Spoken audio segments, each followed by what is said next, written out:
sebagai lembaga pendidikan juga sangat mencolok.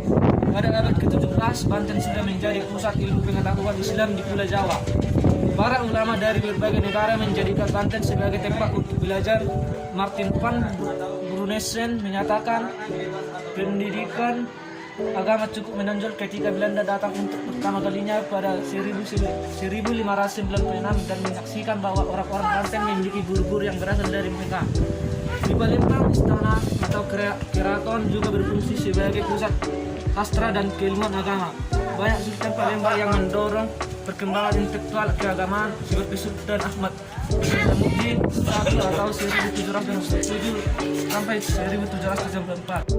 Antara istana sebagai pusat kekuasaan dan pendidikan. Perkembangan lembaga pendidikan dan pengajaran di masjid-masjid kesultanan sangat ditentukan oleh dukungan penguasa. Sultan bukan saja mendanai kegiatan masjid, tetapi juga mendatangkan para ulama baik dari mancanegara, terutama Timur Tengah, maupun dari kalangan ulama pribumi sendiri. Ketika kerajaan Sultan mengalami penurunan dan politik, tradisi keilmuannya tetap berlanjut. Samurai Pasai terus berfungsi sebagai pusat Islam Nusantara. Namun, ketika kerajaan Malaka telah masuk Islam, pusat Islam tidak lagi hanya dipegang oleh Sultan Pasai. Malaka kemudian juga berkembang sebagai pusat Islam di Asia Tenggara. Kerajaan Malaka dengan giat melaksanakan pengajian dan pendidikan Islam, itu dengan keberhasilannya kerajaan ini mampu sangat melakukan perubahan sikap dan konsepsi masyarakat terhadap agama, kebudayaan dan ilmu pengetahuan. Akulturasi dan perkembangan budaya Islam. Berkembangnya budaya Islam di Pulau Indonesia telah menambah keikhlasannya nasional Indonesia serta memberikan dan menentukan corak kebudayaan bangsa Islam. Akan tetapi karena kebudayaan berkembang Indonesia begitu kuat di lingkungan masyarakat, maka berkembangnya kebudayaan Islam dengan demikian terjadi akulturasi antara kebudayaan Islam dengan kebudayaan yang sudah ada. Hasil proses akulturasi antara kebudayaan para Islam dengan ketika Islam masuk ke hana berbentuk seperti seni bangunan, seni ukir atau bahan dan ayat sekolah dan bentuk pola hidup dan kebudayaan non fisik belanja. Beberapa contoh bentuk akulturasi akan ditunjukkan pada gambaran berikut. 1. Seni bangunan. Seni dan arsitektur bangunan Islam Indonesia sangat unik, menarik dan akulturasi.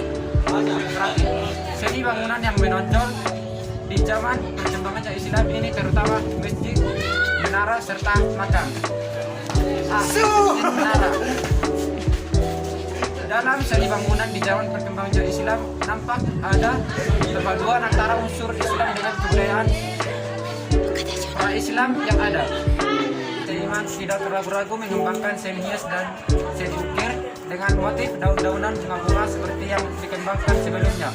Kemudian huruf Arab, kaligrafi, bahkan muncul kreasi baru, yaitu kalau terpaksa ingin menuliskan makhluk hidup akan disamar dengan berbagai hiasan sehingga tidak lagi jelas berwujud bintang atau manusia. Yang ketiga, aksara dan seni sastra. Sebenarnya Islam di Indonesia membawa pengaruh dalam bidang aksara leton atau tulisan. Abjad atau huruf Arab sebagai abjad yang digunakan untuk menulis bahasa Arab mulai digunakan di Indonesia. Bahkan huruf Arab digunakan di bidang seni ukir berkaitan dengan itu berkembangnya seni kaligrafi di samping pengaruh sastra Islam dan Persia. Perkembangan sastra di zaman Madia tidak terlepas dari pengaruh unsur sastra sebelumnya. Proses integrasi Nusantara. Integrasi suatu bangsa adalah hal yang sangat penting dalam kehidupan berbangsa dan bernegara. Dengan adanya integrasi akan melahirkan satu kekuatan bangsa yang ampuh dan segala persoalan yang timbul dapat dihadapi bersama-sama. Pada abad ke-16, proses integrasi bangsa Indonesia mulai mengalami kemajuan besar sejak proses Islamisasi. 1. Peranan para ulama dalam proses integrasi. Agama Islam yang masuk dan berkembang di Nusantara mengajarkan kebersamaan dan mengembangkan toleransi dalam kehidupan beragama. Islam mengajarkan persamaan dan tidak mengenal kasta-kasta dalam kehidupan masyarakat. 2. Peran perdagangan antar pulau. Proses integrasi juga terlihat melalui kegiatan pelayaran dan perdagangan perdagangan antar pulau. Orang Makassar dan Bugis memiliki peranan penting dalam proses integrasi. Mereka berlayar hampir ke seluruh kepulauan Indonesia, bahkan jauh sampai ke keluar kepulauan Indonesia. Pulau-pulau penting di Indonesia pada umumnya memiliki pusat-pusat perdagangan. Sebagai contoh, di Sumatera terdapat Aceh, Pasai, Barus, dan Palembang. Sementara itu, sejak awal abad ke-16, di Jawa berkembang Kerajaan Demak dan beberapa bandar sebagai pusat perdagangan. Di Kepulauan Indonesia bagian tengah maupun timur juga berkembang kerajaan dan pusat-pusat perdagangan. Proses integrasi itu juga diperkuat dengan berkembangnya hubungan kebudayaan, bahkan juga ada yang diikuti dengan perkawinan. 3. Peran bahasa. Juga kamu pahami bahwa bahasa juga memiliki peran yang strategis dalam proses integrasi.